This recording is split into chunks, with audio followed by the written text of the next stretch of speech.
What's good, meaningful movers? Welcome back to Moving With Me in the podcast, where actions have meaning, words have meaning, and we open up the conversations to discover what's your next move.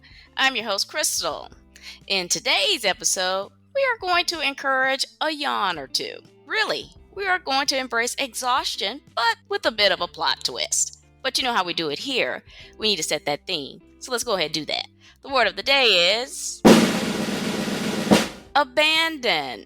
Stick with me here. If you are thinking of giving up or desertion, okay, that's one definition. But what about the upside of being in pursuit of a mission without inhibition or restraint? What a thrill it is to indulge in the spontaneity on taking on a purpose you believe in with so much passion.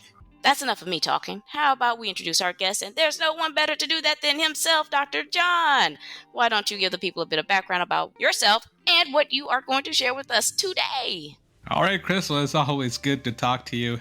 We've talked before, but I am Dr. Bijoy John. I'm a board-certified sleep specialist. I've been practicing this for 25 years, and this is my passion. I also have intensive care and lung background. I've given all that to pursue this for the last 5 years. I've been doing this full-time. Finally decided to write a book called Nobody's Sleeping, 7 Proven Sleep Strategies for Better Health and Happiness. I've combined all my years of experience, and practical, it works. So I've said, let me share this world, and I'm ready. I am on your podcast, and I just want your audience to just feel the joy of sound sleep so that they can be the best version of themselves. Ooh, that sounds good to me. I mean, I do love to sleep, and when I say sleep, uninterrupted sleep. We'll get to my story here in a bit. I want to hear a bit more about you. So tell me about why sleep is such a major contributor, or what, I guess, drew you to sleep out of 4 different specialties. Let's start there.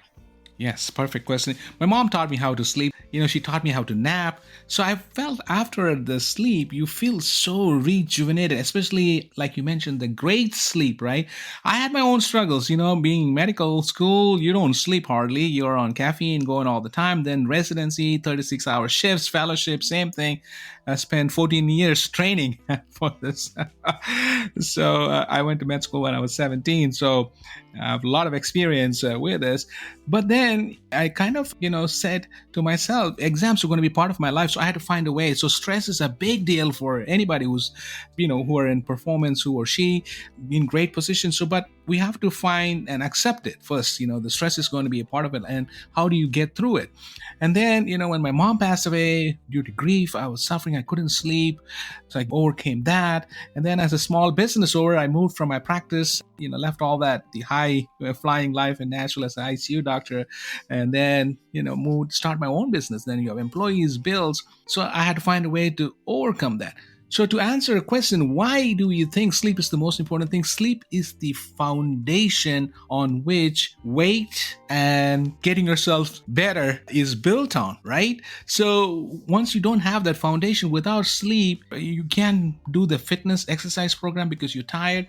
And then if you don't sleep well, you're going to gain weight because it changes we can get into it as we talk along. So that's the foundation. And in my ICU, I've seen people with heart problem, who have diabetes, uncontrolled blood pressure, memory problems. The underlying factor that we can treat is sleep problems. So sleep is tied to all these things: memory, your heart, the way you feel, learning. So why not go into the preventative aspect and help teach people sleep better so we can prevent these dreaded conditions? So that's why I said I'm going to do this full time. And then I said, I see this on and off. And I said, let's move this and write a book. So here I am. Oh, I love that. You mentioned to me about reactive medicine and moving to preventative medicine. Right. How does focusing on sleep move you out of reactive and then into preventative? Correct. So the number one treatable, let's say you have high blood pressure, the number one treatable cause of high blood pressure is correcting your sleep apnea. So you don't have to be on a lot of pills. So I get a lot of referrals, hey, Dr. John, I can't control their blood pressure. I think they have sleep apnea. So just by controlling your sleep apnea, your blood pressure is controlled. So when you control your blood pressure, you don't have cardiovascular problems, stroke, heart attack, see you completely. Same thing with diabetes. Another consult I get is uncontrolled blood sugar. So one of the treatable causes is again a control of your sleep apnea, which controls, blood sugar. Why is that, Crystal, you may ask? So when you're not sleeping well, or when you have an apnea, or you stop breathing, the body goes into this hyperdrive. It makes the norepinephrine, the adrenaline response at night. So even though you're sleeping, you are all wired up or jacked up.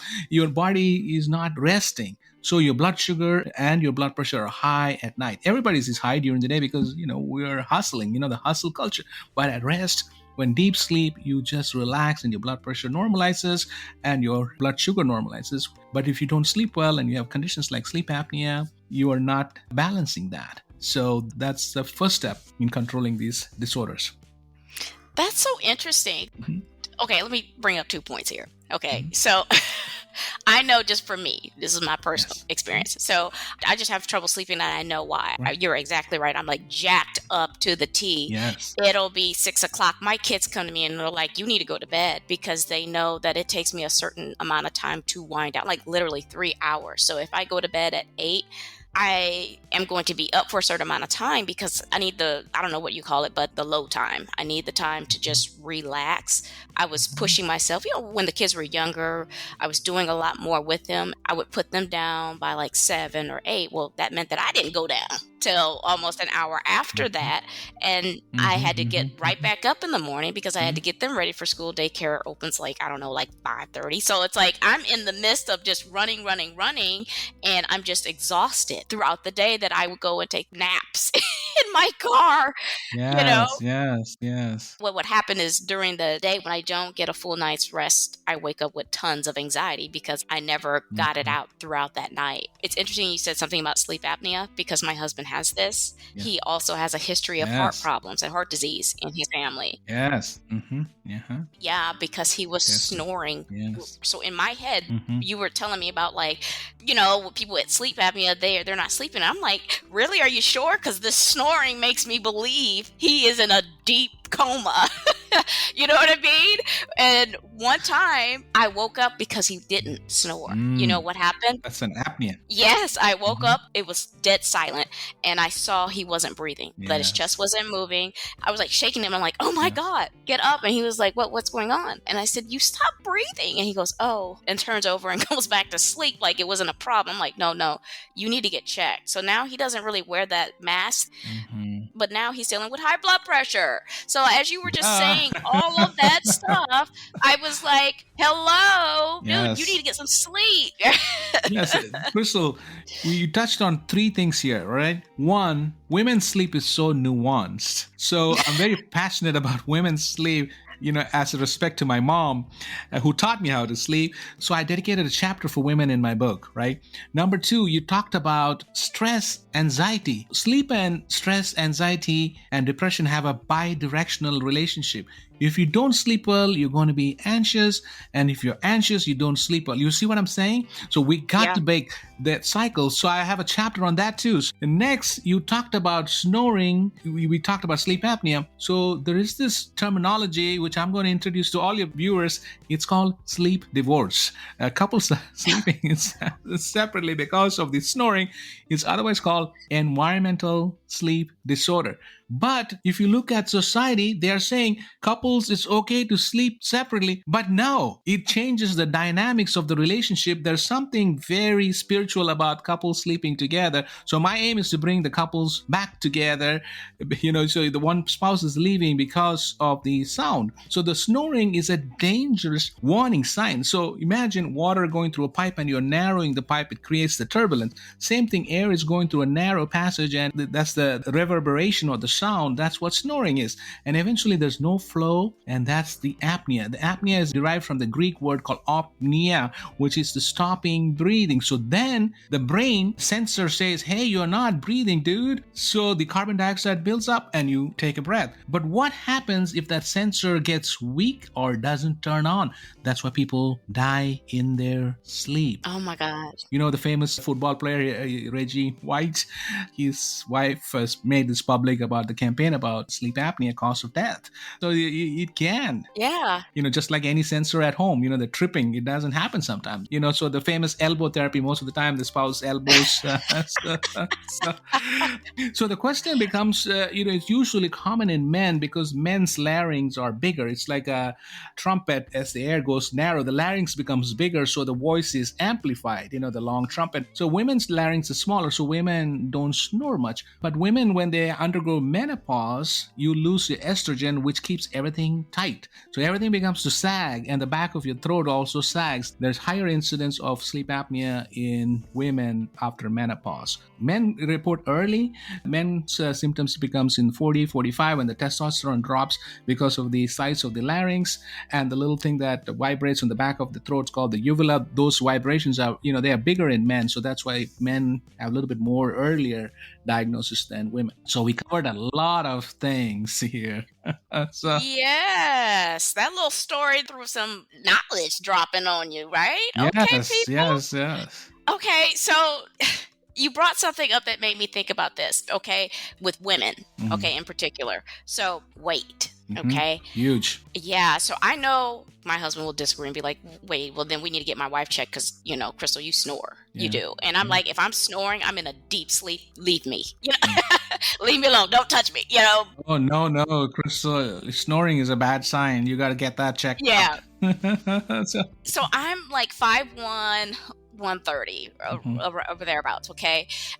I have other folks who I know and their weight is heavier, either diabetic, like you said, they're obese or they're borderline obese or something like that, and I hear them snoring. So how does sleep and weight work as good. well? Great question. A third of my patients are normal weight. It all depends on how the jaw is built because that's the conduit. I call it the crossroads, like an intersection where the food passage and the air passage meet. That is narrowed by genetic reason, or if you have an overbite, meaning your jaw is pushed back, then the back of your throat is narrow. We're talking about millimeters, right? So it depends. It's not all related to weight if how is the way you are born, right?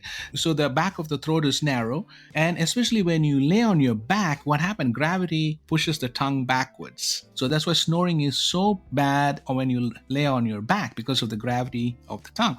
In children, when they have big tonsils, which blocks the airway, so that simple tonsillectomy and removal of the adenoids will cure that. And then your question, why does weight? So what happens, Krystal? When we gain weight all over the place. It's evenly distributed. So imagine that weight and the fat is, in the back of the throat. So now you may be compromised the way you're built. That's also a hereditary reason. If your parents have sleep apnea, so you're predisposed already there. Then your weight gain, and then your hormones are getting lower, either the testosterone or the estrogen. So now, and when you lay on your back, you are a perfect setup. I just want to tell you, viewers and everybody talks about sleep apnea, but there's a word before that. Do you know what that is? It's called obstructive sleep apnea. So it's a literal obstruction.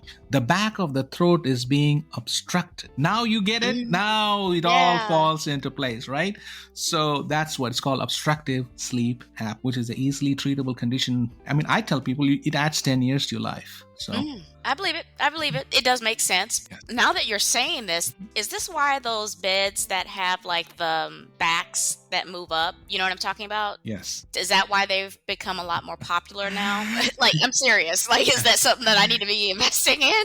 No, it only helps partially. Just remember that the obstruction is within. So you're changing from the outside. This problem can only be fixed from inside out. We cannot fix it from outside. And just like as a human being, you have to change from within. So we're going in the spiritual path here. So this obstruction is literally inside. So the changing of the position of the head will change a little bit. And the pillow, there's a huge market. And there's only partially right. There's so much misinformation out there. The mattress people will, try to sell you that, and the pillow people will, but it's only partial answer. The real problem is within, and how are you going to fix that, right? So to answer your question, it fixes those partially. Oh my God. Yes. Yeah, because those commercials have me sold. I'm like, we need to go and get this immediately. But I'm glad that you said that, because I've known people who said that, oh, yeah, I've invested in that. I get great sleep, So thank you for adding that. Mhm. I did, before we get to your Sleep Now proven strategies, just to get some time in, Yeah. you mentioned the hustle culture. Okay. Yes, yes. And you want to be the world leading expert in this. So, what about the hustle culture impacts sleep to you? You know, sleep is the anti hustle, right? You can hustle your way to sleep. In today's world, everybody is on the hustle. Everybody wants to know about their sleep. They're wearing this monitor, that monitor. They're trying to data analyze into sleep. You can't do it. One of the commonest reason for people seeing me say, hey, I wore this wearable, I call them the wearables device, and I see my REM sleep is this much, my non-REM. So what? What you gonna do about it? You only worry about it and lose more sleep. I tell people to have the data. That's good. Do what I tell you to do and then do it later. Just every day looking at it. So this technology, this information is anti-sleep. So my aim is to be the guy educating people to get it in the right way. There is no magic fix. It's a hard way, but sleep is an anti-hustle. You can buy or work your way into it. Everybody wants everything on and off. Sleep doesn't work like that. Sleep is a dimmer. There's an art to it. That's the only function, which is the super function, that is you can. Like muscle, lifted weights. My muscles are looking good now. I'm ready. I did my exercise. You can do that, but sleep is totally the opposite. And I'm ready to teach your audience how to get that sweet sleep as we go along, Krystal. Okay, that's a great segue into your Sleep Now 7 proven strategies. Yes. And the Sleep Now is an acronym, folks. So Dr. John is pretty brilliant here. Okay, we already know he's a doctor, but we didn't think he was a wizard with words, did we? So tell us about the Sleep Now. Always fun to have this conversation because you are able to bring the best out of the guests. Thank you so much. So my title of my book is Nobody's Sleeping. That's what I see every day, right? So the subtitle is 7 Proven Sleep Strategies, right? So my daughter, who's in law school, she's like, Dad, we need an acronym. So I was working out right on my Peloton. I just formed S.L.E.E.P. N.O.W. So folks, please write it down. Sleep Now is the acronym. The first is S. S is schedule. It's like a plan. If for any project to succeed, you need to have a plan, right? So I tell people to sleep between 10 p.m. and 6 a.m. That's your time. But if you go to bed at 10 and cannot fall asleep till midnight, guess what everybody's doing? They go to bed earlier. So now you're struggling from 9 to 12. Then it becomes an anxiety problem, right? So I tell people, if you're falling asleep at 12, go to bed closer to the time you fell asleep, around 11:30. But you have to wake up at 6 in the morning. That's the most important thing. So I'm trying to build a sleep pressure. So eventually, when you start sleeping at 11:30, you move to 11:15, 11, and then move it forward. Easy, but it will take at least 2 weeks. My whole course, which I have on my website, will take 6 weeks. But to see a change, you will need at least 2 weeks. So next is the L. L is low light, low noise, low temperature. Why? The melatonin is only secreted when the temperature is low. That's why when you have this fancy vacation in the tropics, you're not sleeping because it's hot, right? But guess what? The mattress industry and every industry found the cooling. So people are spending a lot of money on cooling, but it's just a part. You can't just cool your way to sleep. Duh. And low light. You have to have shades. Again, mela means darkness. Melatonin is only secreted in darkness, right? And then low noise, of course, people live in big cities and close to railway tracks. They don't sleep because of the noises and interference. Next, we're going to my favorite E, the electronics. Oh my God, electronics. So the challenge is, since COVID, everybody's working from their bedrooms. They've taken every the devices and the phone. The challenge is when in the bedroom, you don't have ambient light, right? So the light from your phone is much brighter and it's telling your brain, hey, it's still daytime, you don't need to go to sleep. Remember, melatonin only in darkness. It won't happen.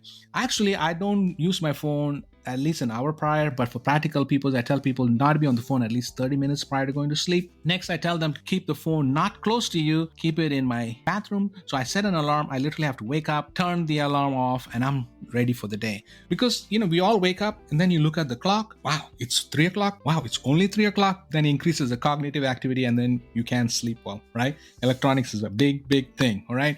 People ask me, I'm not addicted. It's very easy. If you wake up in the morning, the first thing you're looking at your phone, you have cell phone addiction. Period. Full stop. That's it. We are all addicted to our phones. We have to accept that. All right. So we did the electronics. Next is exercise. So when you exercise, you're making heat and endorphins. Those are against sleep. You don't, against a high temperature, our body does not secrete, melatonin at a higher temperature. I exercise in the morning. Make sure you exercise at least 4 hours prior to going to sleep. Right? So you don't have that endorphin and the heat that's produced because of that, right?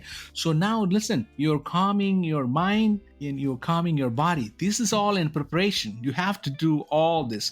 P is the beautiful thing, power off your mind. You can't power off your mind with your phone next to you. See what happens, people are listening to meditation music, which is great. I tell people to do it outside the bed, because once you are doing it on the bed, something will happen, trigger, the likes, hey, what's going on, bills. So I tell people to do that and then, come and, don't have the phone close to you. I have also 2 techniques. Is vivid imagination. So vivid imagination is a fancy term.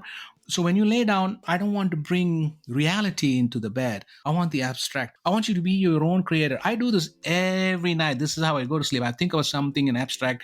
I saw a show yesterday and I thought about the show and then I drifted to sleep. You don't want to think reality in bed. This is my own technique. It's there, but for sleeping, I'm the first guy to help people sleep better. And then also I tell people to do yoga nidra. Nidra means nothingness in Sanskrit word. So you lay down, hands up, it's like a corpse pose, and then you can focus on your breathing. Andrew Weil is a nice technique to, breathing technique, focus on different parts of the body. This is the cognitive behavioral therapy combination. So you have these to power off your mind. But remember, you've already calmed your body. You've given all the other stimuli like the phone away from you. You have to do all this. Your bedroom is cool. You see how you do? Now, N.O. I've combined the N.O. No to worries. We all worry as human beings.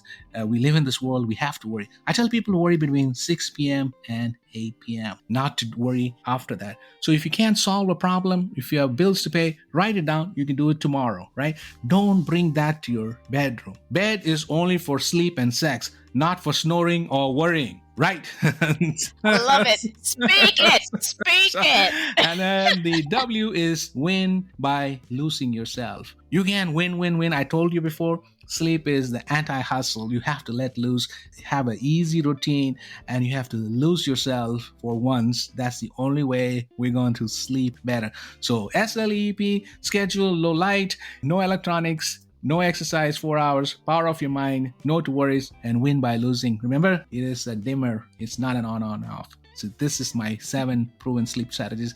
And I also have, even in my book and my website, I have people to analyze their sleep pattern. I make people to write down. You can't technology your way into sleep. You can data mine into your sleep. You can't. So I make people write it down. It's called my sleep log. And you can see your sleep pattern improve within 2 weeks. So that's it. I like that. Those were good.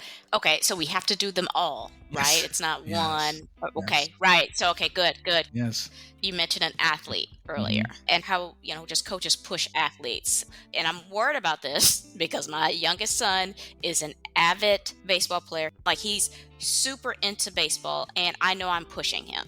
My daughter's in cheer. To be honest with it, she's pushing herself. So 2 of my kids are strong athletic individuals. So I want to know a little bit about that from you on how I can kind of help coach them and bring this positive and informative information to them. Great question. So I'm also passionate about children's health because once you sleep well as a child, you can do, because life happens. Nobody sleeps. Adults are not sleeping because of many responsibilities. We have to work ourselves.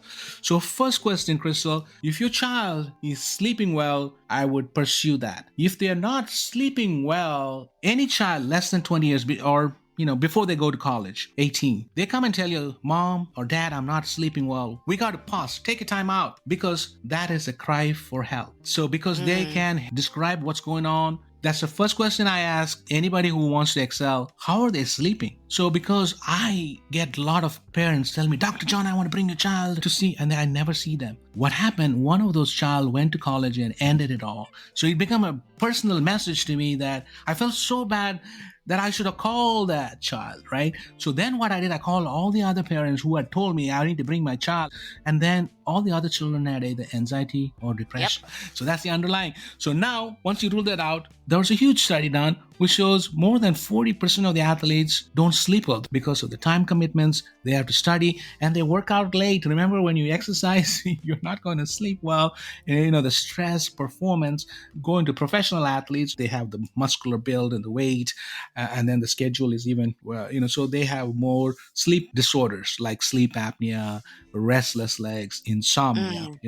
There is an athletic sleep screening questionnaire. I think I am a big proponent of all the athletes, coaches. If anybody else listening, they need to have your athletes screened for that. So the sleep problems are more in athletes than the general population, especially if they are college or high school. They also have academic responsibilities on top of it. So make sure your child is sleeping well, and then make sure if they are snoring or if they're tired, you address all those problems. Fantastic. Well, you've dropped some wise wisdom on us. Do you have some golden nuggets that you want to add some ketchup just to recap? Yes. Everybody thinks, they can put sleep on the back burner. The common thing is you can sleep when you die. I tell people you're going to die if you don't sleep well, right? So the challenge here, Krystal, is sleep problems don't hurt like a toothache. We put it behind, but it catches up with you. Once you get it, it is a foundation for, brain memory building, exercise, weight loss. So it is the most important thing. I call it the superpower. It's a perfect function. It's above all other functions. Once you discover it, you want more of it. All my patients, they come miserably, years of suffering, and I tell them to do this program for 6 weeks, and they're like, wow, they reluctant, but when they get it, they're ready to go. I know how it is not to feel sleep, not sleep well. I know firsthand. I went through it and I found a way, and I want to share it, and that's my mission and that's my passion, and I want to reach as much. There's so much bad information out there. But I'm a real doctor practicing, still in practicing real people, right? So I wanted to share real experiences. I have a lot of stories in my book, and hopefully your listeners and the world can heal, they can learn, they can grow, and everybody can be happy. That's the episode today. Are you dealing with sleep loss, difficulty falling to sleep, staying asleep? Have you noticed a change in routine, a rise in stress, a decrease in health and weight management, or has mental fatigue got you by the you-know-what? As a chronic insomniac, I know what it is like to crave sleep and the anxiety I feel through the struggle and emotional drain in a day without uninterrupted sleep. I'll settle for just the acknowledgement from you guys because that's always the first step. Now that you have the awareness and information, let's go about it and be about it. That's why I appreciate Dr. John sharing his journey and curiosity that set him on a mission to be an agent of change for sleep, and with so much joy that it's infectious. In a good way. I know we're talking to a doctor here. I hope the Sleep Now strategies Dr. John presented hit home with you, so much so you check out his book, Nobody's Sleeping, 7 Proven Sleep Strategies. And as a previous guest of mine has said, 7 is the number of completion. That's it. Even if you have made the necessary changes in your mind, body, and soul to improve your sleep, drop some feedback and engage with Dr. John on his platforms, because as much as Dr. John is an agent of change, he's also a student to the many variants of life to consider. I love it all, and so will someone else. Before I let you go, Dr. John, why don't you go ahead and remind the people who you are, where they can find your resources or reach out to you. All right. Thanks, Krystal. It was a pleasure to talk to you. And it's, of course, my website is all the information, sleepfixacademy.com. It's got, everything you guys need. So I want everybody to be empowered with the superpower, which is there for the asking. It's free. but you have to have a way to get it. You have to have, it's like a back door. You can hustle your way, you can power your way, you have to take it easy. And that's the message I'm trying to preach in this hustle culture. I wish there was a magic pill or a magic technique, but you have to have all seven to sleep better. So sleep well, be well, and let's go sleeping. I'll make sure to include all of Dr. John's resources and connections in the episode description, as well as on my website's resources page, movingwithmeaning.com. Make sure you guys subscribe to the show, Moving With Meaning, the podcast, and tap that alert bell so you know when these episodes drop. I am on Apple Podcasts, Amazon Music, Spotify, and YouTube Music. Please share, like, repost, and follow. Tag someone. We are creating a community here. Quick housekeeping before you go. Follow me on Instagram at movingwithmeaning82. Also, connect with me on LinkedIn. I do dabble in TikTok at Krystal B. Clark. My YouTube channel is up. Kindly run over there and have a look or two. Links are in the episode. Alrighty. I'm Krystal on Moving with Meaning, the podcast, reminding you to take it one step at a time. All moves have meaning. Check y'all later.